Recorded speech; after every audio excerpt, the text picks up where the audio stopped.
Yeah, and I'm a volunteer in events and fundraising team in ReportOUT. I would like to inform you that this event is going to be recorded. So if you are not okay with being recorded, just don't open the camera. The recording can be found on our YouTube channel afterwards. ReportOUT is a global human rights organization for sexual and gender minorities, and we're based in the United Kingdom. ReportOUT research, monitor, and record human rights abuses against sexual and gender minorities. We then use this to educate people and campaign about the human rights of people in every single nation state. We're entirely volunteer-led and have a team of over 50 volunteers who help us to work. For further details, please see our website. The link is going to be soon in the chat. Also, I would like to add that we have a range of previous events on our YouTube channel for you to watch, with discussion panelists from nation states such as Mongolia, Russia, Cayman Islands, or even wider regional areas such as South Asia. I'm so happy and pleased to introduce you a Greek LGBTQ organization, the Rainbow Seniors, and Mr. Petros will take it from here and explain to us what are Rainbow Seniors. Good evening, everyone. A little something about us and Rainbow Singers. Rainbow Singers was founded on February of 2020. 3 of the founding members went to visit a friend of ours, a well-known member of the LGBTQI plus community, Christos Roussos, who was in the hospital after a car accident. Afterwards, while drinking coffee, we talked about the need for a strong and inclusive group of LGBTQI plus middle-aged and elder people. The vital problems in elderly in LGBTQ community we've been facing could no longer wait. Therefore, its goals would be far from ideological and political views and rigidities. In Rainbow Seniors, many different beliefs, professions, ages, social status coexist. What unites us is the desire, the zest to have our voice heard, and we are a generation that is about to retire, but we don't give up on life nor activism. We also want to pass our own experiences to the new generations, to listen to them, to talk with them, to propose and review, to cooperate, and to find better solutions in the interest of the whole community. As new members have been joining Rainbow Seniors, we not only work together to reach our goals, but we also have fun, argue, and support each other in order to strengthen our bonds. No prejudices, ideological rigidities, nor dogmas or solutions taken on our behalf are accepted. Melina, would you like to take it from here? Yes. Hello, everyone. I'm going to talk about our vision. Our primary goal is to contact and communicate with public and private bodies in order to set up a network of solidarity and support of our community in terms of care, entertainment, psychological support, job positions, and decent living conditions.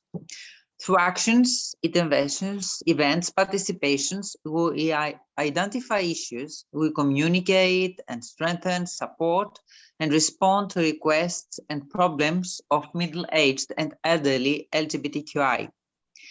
We claim the legislative protection of diversity. We work towards the training of employees and workers in health structures.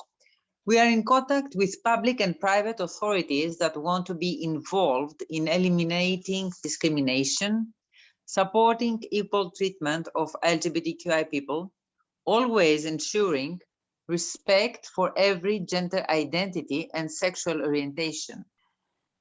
Well, our long-term vision is a really ambitious one, a well-organized structure that will meet the needs of accommodation, protection, care of the weakest members of the community, because growing old doesn't mean living and dying alone and neglected. At the same time, we are self-educating, trying to heal as far as possible the emotional and mental mutilation that our generation has suffered from social prejudices and patriarchal beliefs. We do not conciliate with the ideology that tolerates us unless in closets, hooded by silences and surrounded by fleeting shadows, although we grew up in these conditions. We do not tolerate the doctrine of non-provocation, which deprives both us and the new generation, of the right to freedom of speech that all citizens of a democratic country enjoy according to the Constitution. We are in the light. We will stay there. We'll try to wake up younger ones. We will work towards a society in which gender identity and sexual orientation shall be just two characteristics that are significant as eye or hair color. Thank you very much. Thank you. Thank you. So now moving forward to Mr. Dionysis, our main speaker, who will give us a snapshot of experience of what is happening in Greece when you belong in the LGBTQ community. So, Mr. Dionysis, the first question is, what is the current legal situation for sexual and gender minorities in Greece? Well, let me thank you for the invitation and giving me, Amalia, Andrew, and ReportOUT, giving me the chance to present how the community is here in Greece, what was the past, what is now the present, and how it's going to be the future. So I'm not be holding on. I will answer your first question. You know, in Greece, same-sex couples have the right to enter a civil partnership, but they do not have the right to adopt. LGBTQI plus community claims a civil wedding and the right to adopt, as well as the right to parenthood on the non-biological partner of the two. The previous left-shift government of Syriza passed a law for the confirmation of gender identities from the age of 15 with parental consent, and from the age of 18, individuals have the right to take legal action by themselves and decide what their gender will be. Nevertheless, even though in Greece are getting better and better as the years go on, this is a long way ahead, as many issues are there to fight for. I want also to report that back since December 2015, Malta and Greece were the first countries in Europe that protected intersex people against discrimination. Additionally, were only the only countries back then explicitly provided protection against any discrimination in the ground of sex characteristics. And this is a report that gave us in 2015. So we have two laws. The one has to do with civil partnership, and the other has to do with the protection of the intersex people, and anything has to do with sexual abuse, and anything has to do against with sex crimes.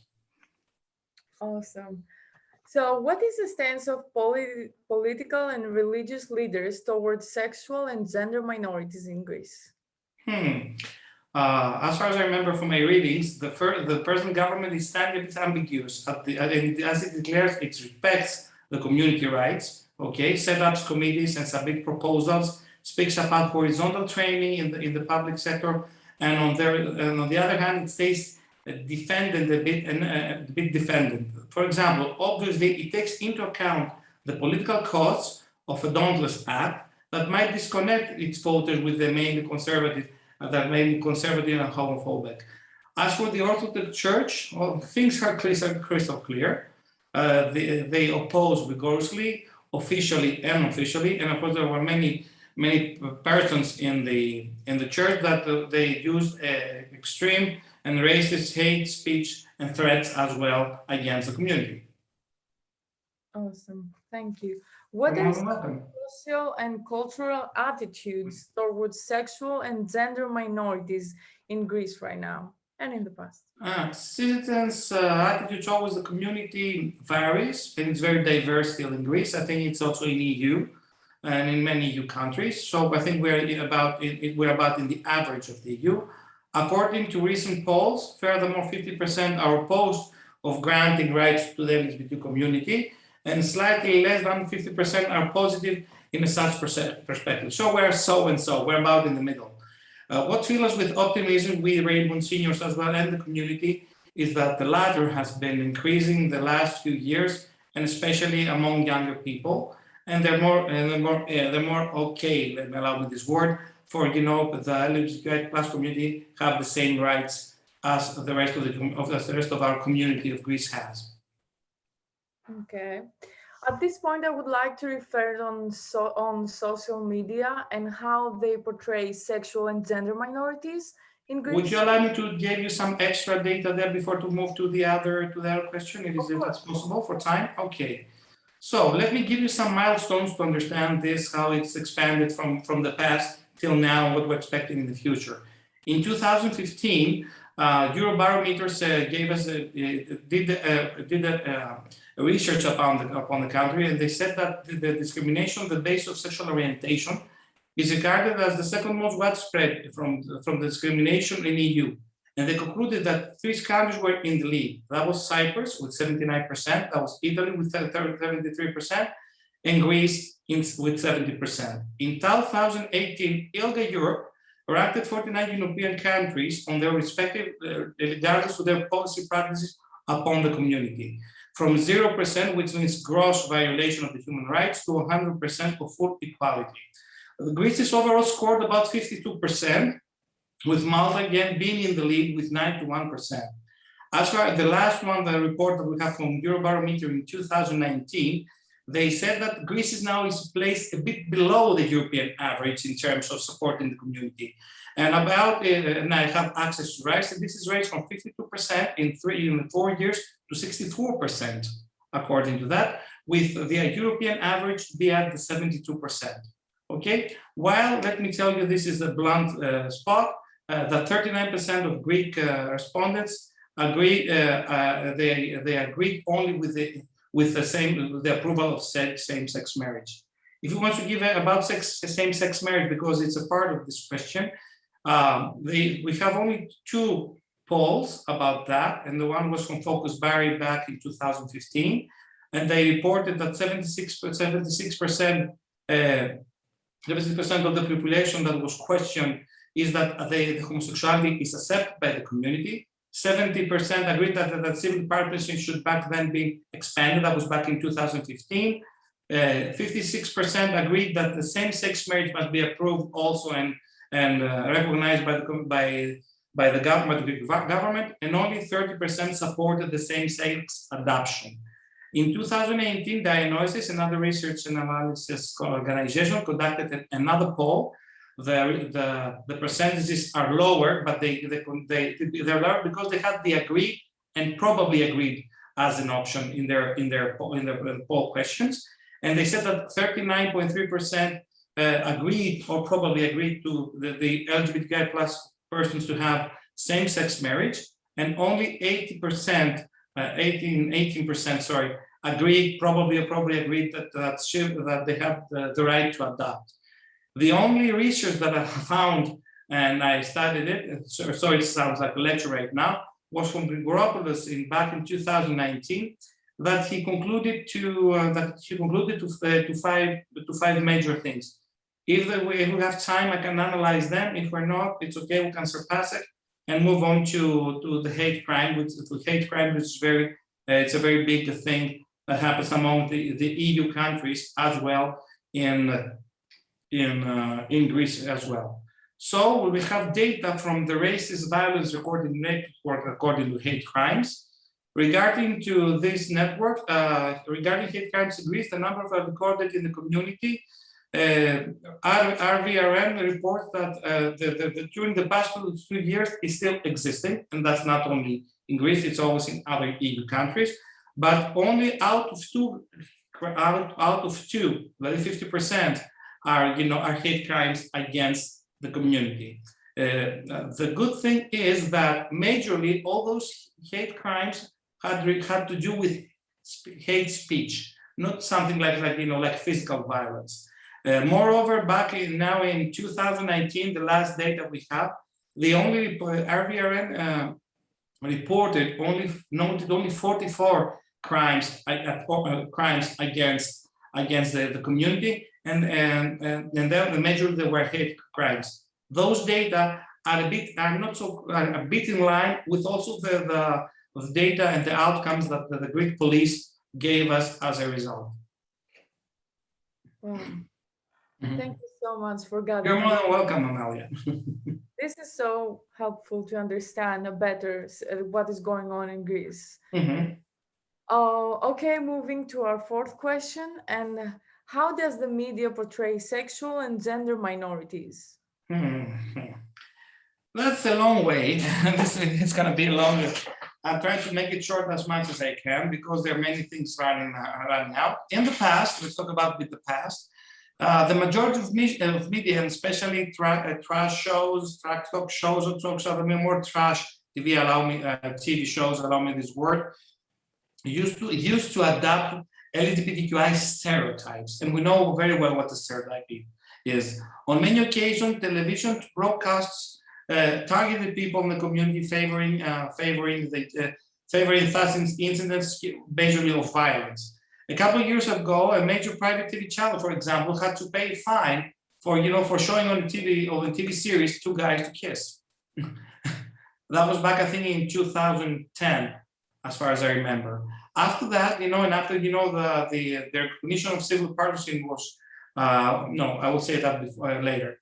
Usually in the media, a gay person or a LGBTQI plus person in the community used to be presented as a caricature, majorly as an asexual person or a person with no gender characteristics, or majorly that's nothing, there's nothing in the scene about him. For other gender identities or sexual orientations, they didn't exist at all. They usually used to deal with gay persons, for example, a gay male or a gay female. Allow me this word, but recently, especially as I told you after the civil partnerships, things have changed. Despite the anti-racist law that there was also was dated in 2014, and all the protection of 2015 were created against laws against any kind of racism, including sexual abuses, and hate speech, humiliation, and in the media still go on while they remain unfortunately unpunished. But there's in the darkness, there's always light. The good thing that the national broadcaster is creating many actions. It also, the ERT is the national broadcaster, also funded the Gay Pride in Athens. I don't remember, and I will ask Melina or Peter if they also funded, were sponsoring also Gay Pride in Thessaloniki. Would you please, Peter or Melina, provide me this information? Do you remember that? Don't remember that? Well, Gay Pride in Athens, I think, is for the last 11 years, and in Thessaloniki, it's the 5th year. Mm-hmm. So, but I didn't hear what you wanted to know exactly. No. If they were sponsoring, they're still sponsoring this, and for many years, I didn't have that data in my hands. Yes.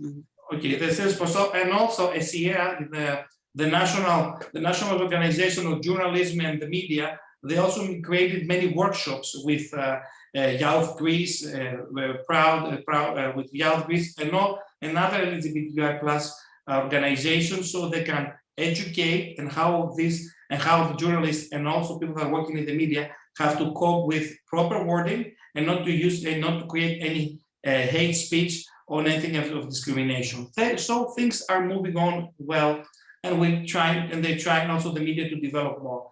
I think recently, now in 2021, things are more smooth and more eased as far as I see. And no hate speech is not so. It's rarely been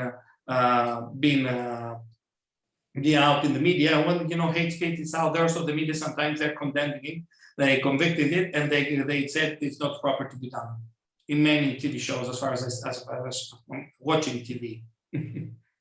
Yes, thank you. So moving forward, has life always been this way for sexual and gender minorities? That's a painless story.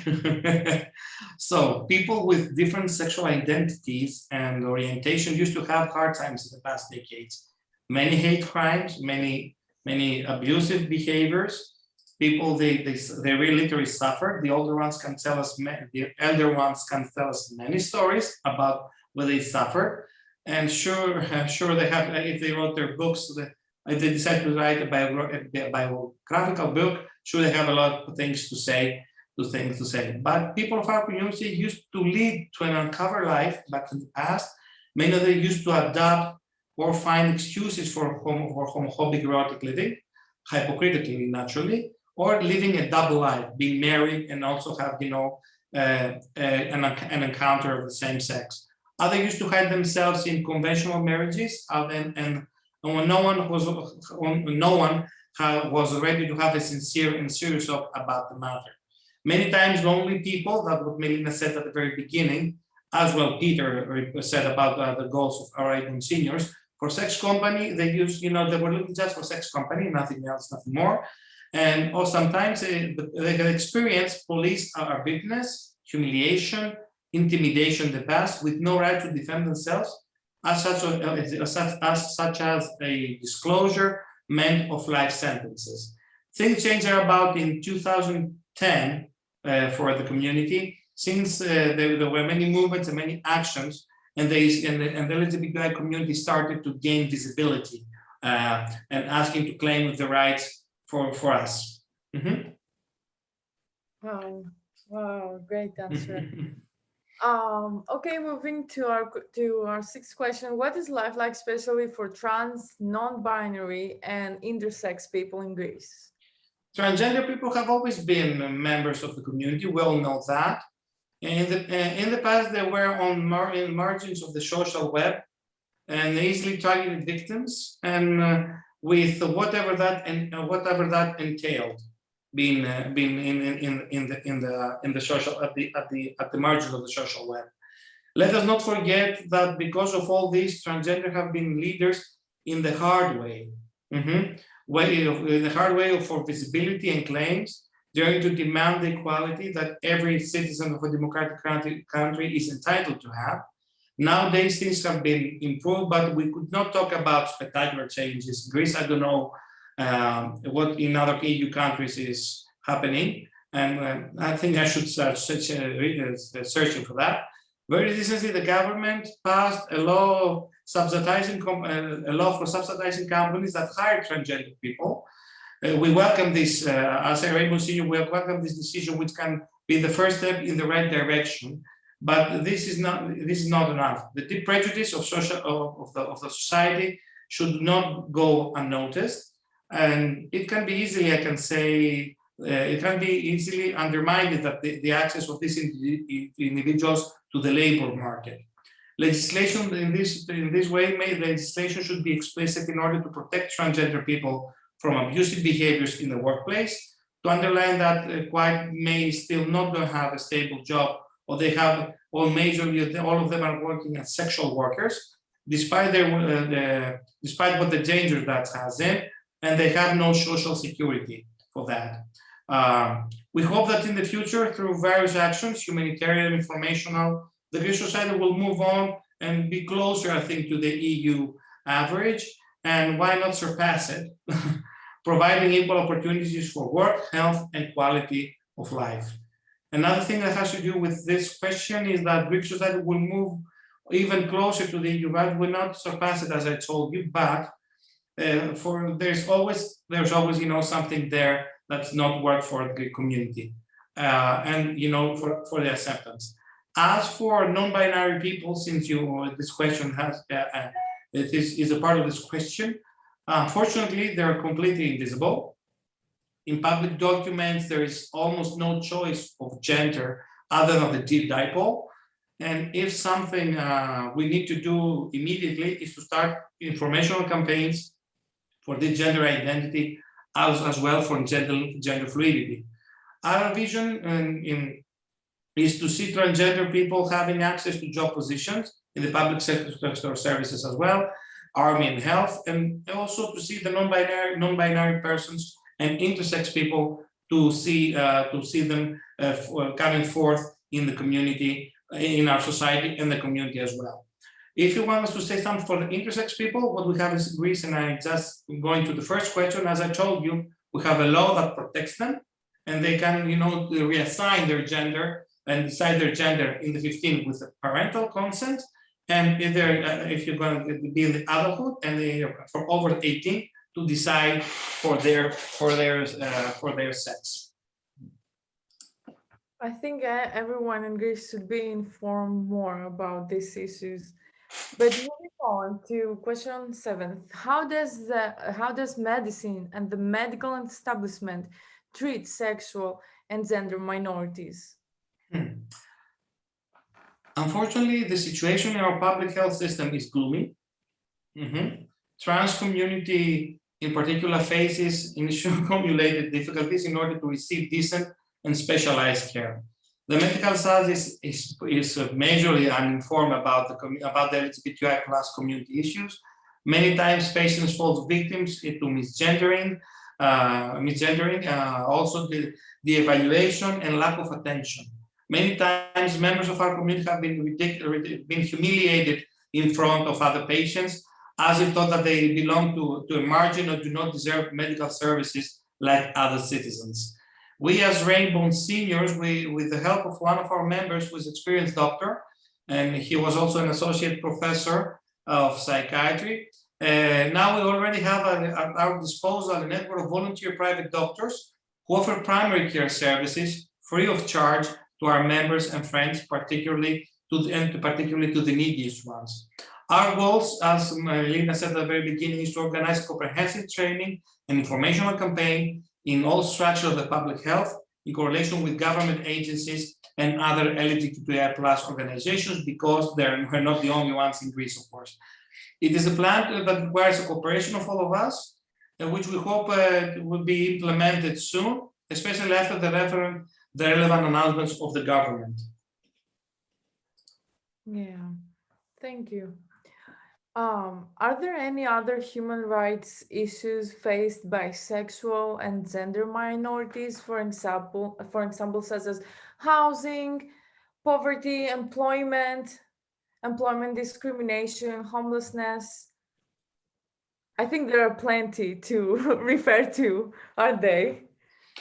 There are many stories to be told. There are many, we have to use many pens and pencils to write such stories and document them in books.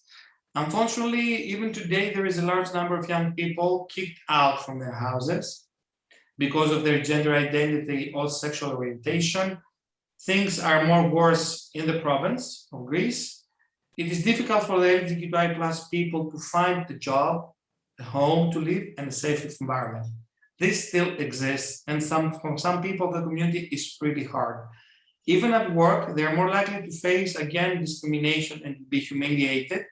And LGBTQI plus organization trying, among other things, to create a network of employers for the community and friendly companies that can hire people from the persons from the community in order to ensure job positions.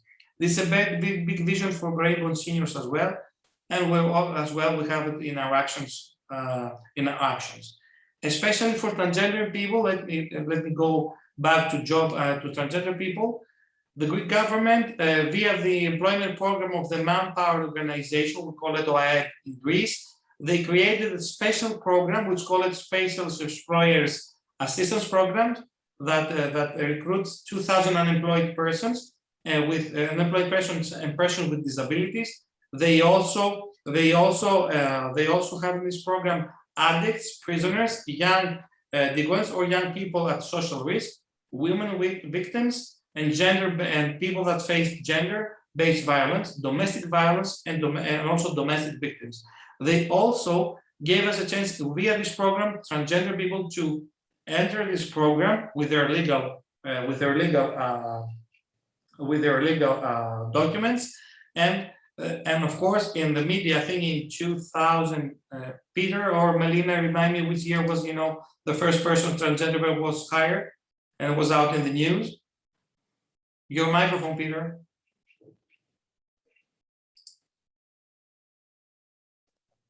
It was this year that the first ones got hired. It was in the news bulletin. We can provide you via the chat room if you want us the.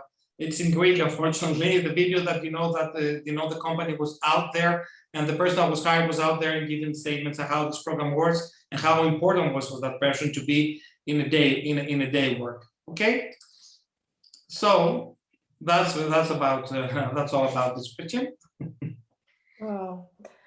So is there any resistance from sexual and gender minorities? What does this look like? Can you explain to us about like social and legal changes, pride, secret groups, community centers, key public figureheads? Something, give us a snapshot of experience on what. The aim of the movement always remains to empower and protect the LGBTQI plus people from any abusive speech and behaviors.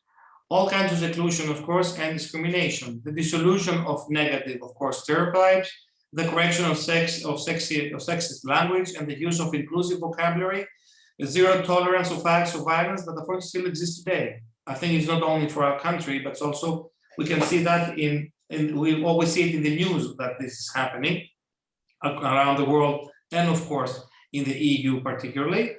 We all remember, if you want us to tell us a story, we all remember here in Greece, the murder of Vangelis Giacomakis, the suicide of Nicholas Philippou, or as well the brutal murder of Zach Kostopoulos. I think this period was his court. Maybe Melina has many data upon that to give us more, or his name was Zakio. Maybe Peter and Melina can say more about this, since they followed that more than me. It was a murder act in the center of Athens, and in front of the different eyes of many citizens.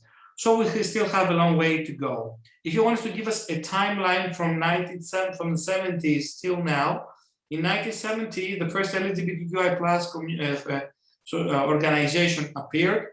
After 10 years, they raised the issue of visibility and respect for the community.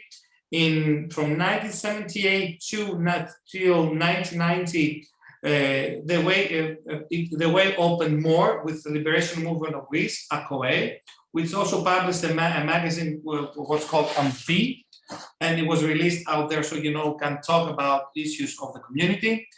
After that, things went a bit blunt and not so clear. And in 2000, in the millennium, the first Pride in Greece was launched with the support of the public and the private bodies of Greece. Participation was massive, and it was organized in the largest cities of Greece.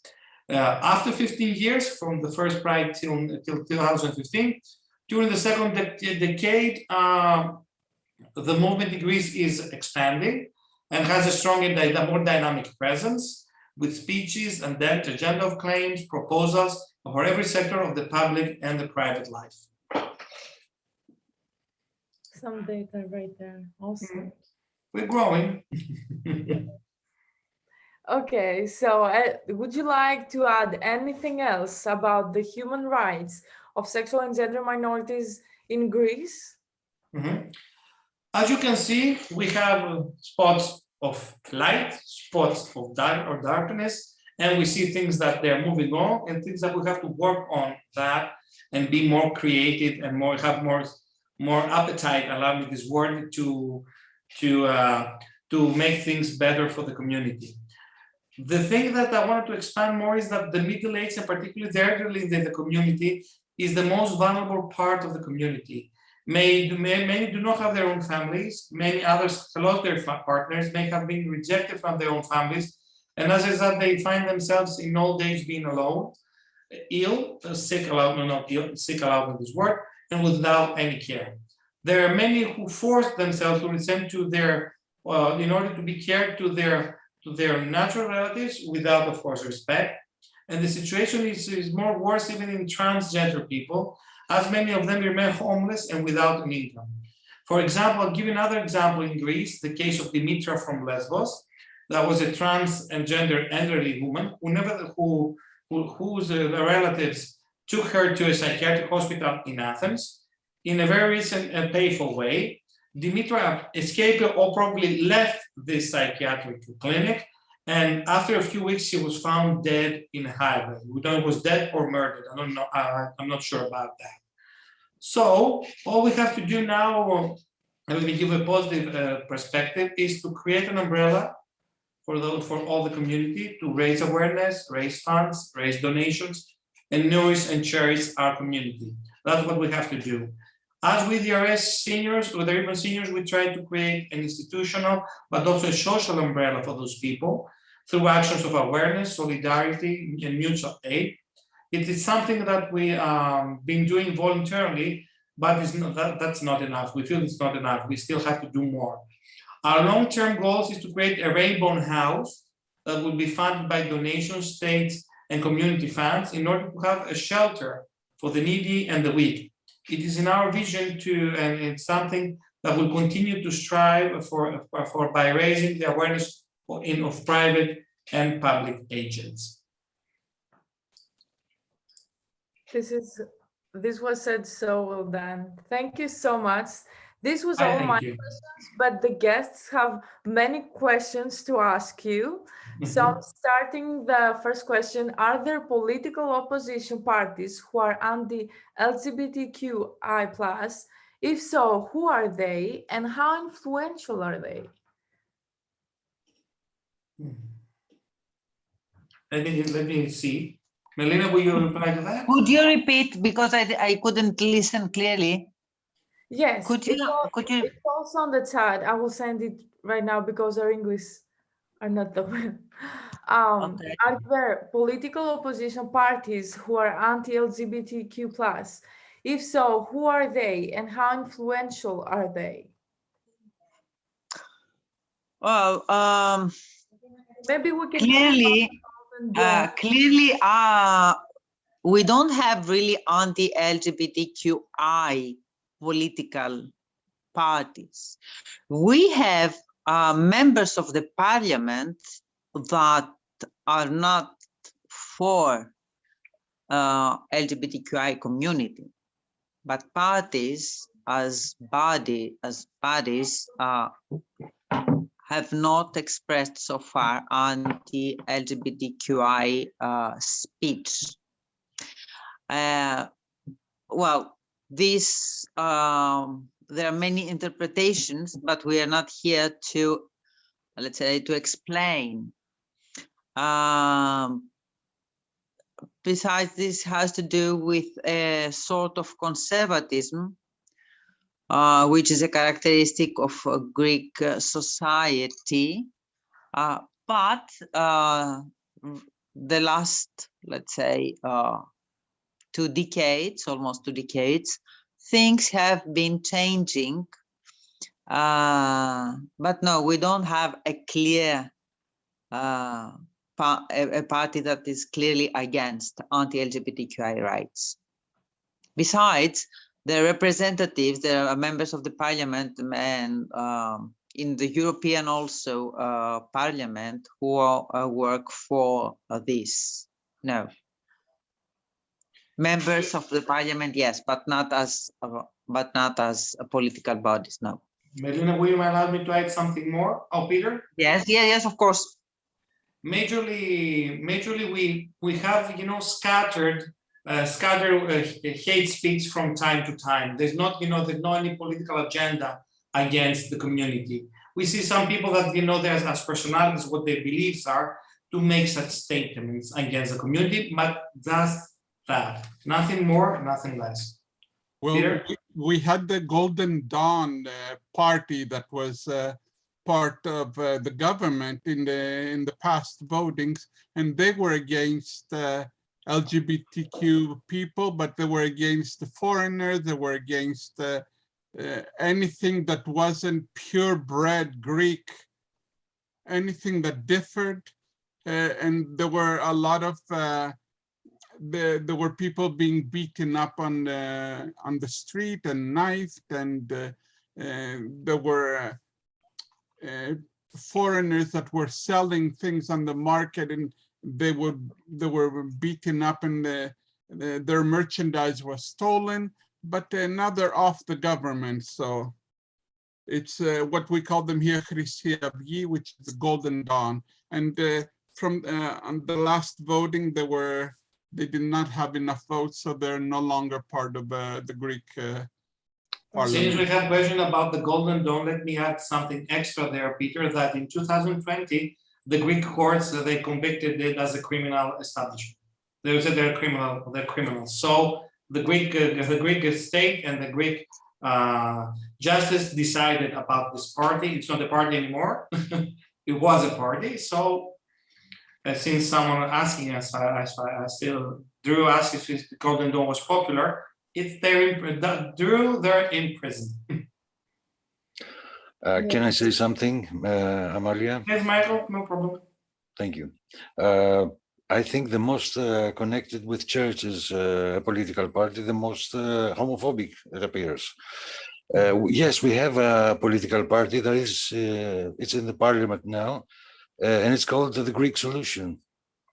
It's homophobic enough, I think. And let me soften this a bit, and I have to tell you that Nikolopoulos' research that I was making reference in 2019, he was asking what their attitudes against the same-sex marriage. He concluded that the more conservative, the more religious people are more, more, let me say, they're more defensive against all this new thing. That's the new era of the community, and you're giving rights to the community to adopt, to have same-sex marriage, and all the rights that all people in the society has to have. It's actually scary if you think about it.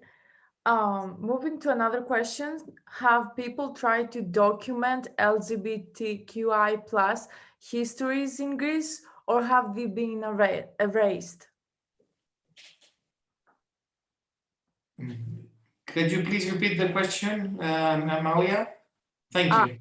Have people tried to document LGBTQI plus histories in Greece, or have they been erased, deleted? You mean from the documents about if back in the ancient Greece there was homosexuality and if the Melina, I think Melina and Michael, I think you're more you know more than me. I'm just they do not. Now, if I well understood, they do not delete or erase the LGBTQ history. Melina, would you like to say that? Allow me to do this in Greece. Μας ρωτάνε εάν το κράτος ή με κάποιο τρόπο προσπαθούν να σβήσουν από τα κείμενα ότι σχετίζεται με την ομοφυλοφιλία. No. Hasn't been. Well, we haven't realized like this. No. It's not such a case. No. But the LGBTQI community has been growing up. It's quite mature now. Young people are quite aware, and they want to be informed, but there's not such a case. No. They do not delete. I mean, the LGBTQI history is not deleted. It's not very well. Documents, maybe, or history, or evidences are not collected, but there are many. Let's say there are many theses or researches or surveys on the subject. So data are growing more and more every day. I think it's the same in Europe. Yes, there are a lot of academic researchers that try to document all these stories and print it. No, Drew, I see. I just saw, Drew that made the question. He said that many of them. No, Drew, we're not trying to. In Greece, we don't have any rewrite of the LGBTQI plus community, and also in ancient Greek stories, all people that they're teaching Greek history, they also make reference to that.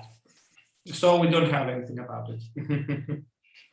As far as I know, I had read more about ancient Greek stuff about homosexuality than in Greece. It's most of the time is as if it doesn't exist.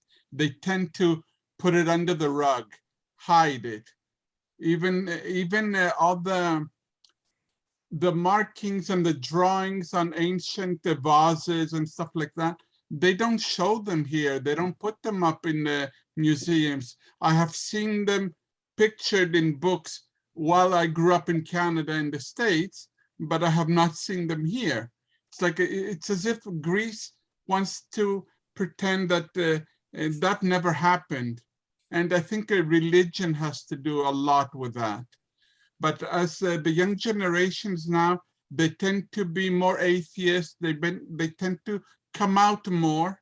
And I see them as the savior and the future of Greece. And things tend to come out now more out in public. But we still have a long way to go, unfortunately. Yes, we do. Okay, I would like to move on to another question that is really interesting. Do you think the statistics about hate crime accurately represent the reality of hate crime in Greece? Dionysius, would you like to answer that? Well, I cannot answer that because all we have to do with reporting a crime. So according to the police, we have the data if you want them to present them to you, if you want to share them with, we have, all the reports. According to the police and according to their VRN, they only document only what is reported. So we don't know what happened and what's not reported. Sure, there is always a percentage that maybe we don't know it, but I cannot provide you specific data on that because you know what we all stand up what the police says and what other networks or organizations do on this issue. So I'm sorry, I cannot address this. I cannot address this because we have only the reported crimes ones, and reported one has to go to police and report it. Yes. Or report it, to a special organizations that we have about this. And I don't know if you uploaded the presentation we created for this event. At the very end, there are many organizations in the community and from the state and from the Greek government that can report anything that has to do with for sexual crimes because we have the law that was held in 2015. So all has to do with has to do with the person that decides to do that. Don't forget also, Amalia, we have the last 1.5 years, the Me Too as an issue, and many people are coming out and telling us their story of their suffering. So I think we have to just wait. I believe we have to just wait and see what the true numbers are. And it won't be true, to be honest. It'll be what we've reported again. It's not an easy thing to report and to come out and say, yeah, I was one of them. Yeah, I had this and yeah, I have that. Peter wants to say something. Peter wants to say something. Yeah. Sorry, Peter. We have a friend of ours, Michael Lollis, that he's a police officer that's out in the gay community.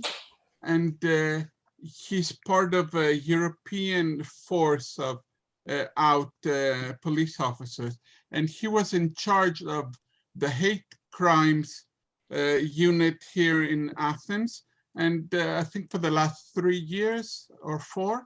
And he says in the beginning everybody was very afraid to report such a crime, but year by year there were more and more being reported because he was there and he was a gay person listening to them, and there were things being done. And I think now he moved on to another section, but he has left. The unit is still working, and they're still open to receive hate crimes and register them down and he's a president. He's a president in an organization. Yeah. Of the police action against racism here in Greece, exactly. with other police officers. But I wouldn't say that the relations between police and LGBTQI members are friendly. No, not at all. There are you're asking Baron's Kavanaugh question right now, Mike, right? I was reading that. that right now. Well, Yeah, Michael, he himself had prejudice against him for being a gay cop from other police officers. He opened the way, let's say that, and you Yeah. know, as Yeah. far as we can see, you know, not only for sexual, let's tell about the police, we're asking that. Now, no, the crimes that have to do with the police against a citizen, now it's got under the authority of justice, and they just seeking if what really happened in an incident is happening or not, and they're working on that. For example, last season, I think in Athens was the last incident with a person, Roma persons. Yeah. Ones in Thessaloniki or in Athens. So everything is under the eye of the justice right now. So we're moving on. And I think Mr. Lawless left a legacy, and he started the way so things can change. I think Greece is in a really crucial point. We have to keep working hard and keep moving forward. We're in a crossroad, to be honest. Yes. May The I crossroad ask- is to go forth or to stay there or to turn back. But I think there's no turning back right now. May I say something? Yes, please. Okay. In Greece, well, we are not really behind compared to other European countries. We were not at the point we would like to be, according to our Provision. belief. There is another thing. To talk about LGBTQI rights, we have to have in mind that even women, I mean, feminities in Greece, still, like in other countries, still have not rights well defended. I mean, femicide is not a part of the Greek law. I mean, the term doesn't exist. So it's not really easy even to talk about LGBTQI crimes, because we know that there are transgender people who maybe, let's say, be insulted or are suffering, but we don't have any official data. The law does not, let's say, cover minorities such as women, feminities, and LGBTQI. But this is a problem also in other countries in Europe. So we have to talk or to consider about an action at the European level. Just one or two countries that are, let's say, that are quite progressive cannot represent the European Union or the Europe as a whole. Thank you, Mr. Melina. Thank you. Let's wrap up this event. I would like to thank Dionysis, Melina, and Petro, who took part in this event and took time and gathered all this information and presented to us so beautifully. Also, I want to thank Katrina, who is technical support in this event. And thank you so much, Katrina. Thank you, thank you, thank you. Also, want to thank Drew, who gave me this opportunity to organize this event and present it. Thank you all so much for attending tonight. The event was really important to me because I am from Greece, and I would like to remind you to complete the feedback form for this event. It's really important to us. It will be sent on your email.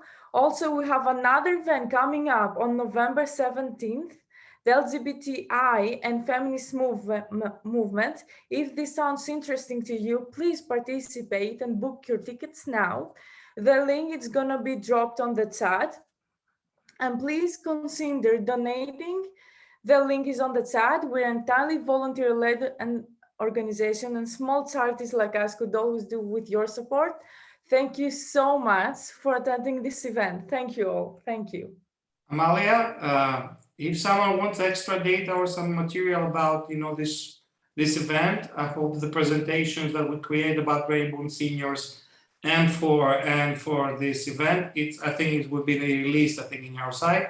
If someone wants extra data, and reports, I have all the material wanted, and we can, as Rainbow Seniors, provide to you, so you can have it as data for extra research for our country. Thank you. Thank you so much. Thank you. You're more welcome. Thank you. Thank you. Thank you for your Thank you. invitation. Thank you Thank for you. inviting us. Thank you very Thanks. It much. was brilliant. Thank you, Drew. Ευχαριστούμε. Fascinating. You were all so good. We're trying to do our best. So, Amalia, now we just leave the session. You can log on. Okay. Thank you. Thank you. Okay. See you guys. Bye-bye. Do you want to stop the recording, Amalia? Sure.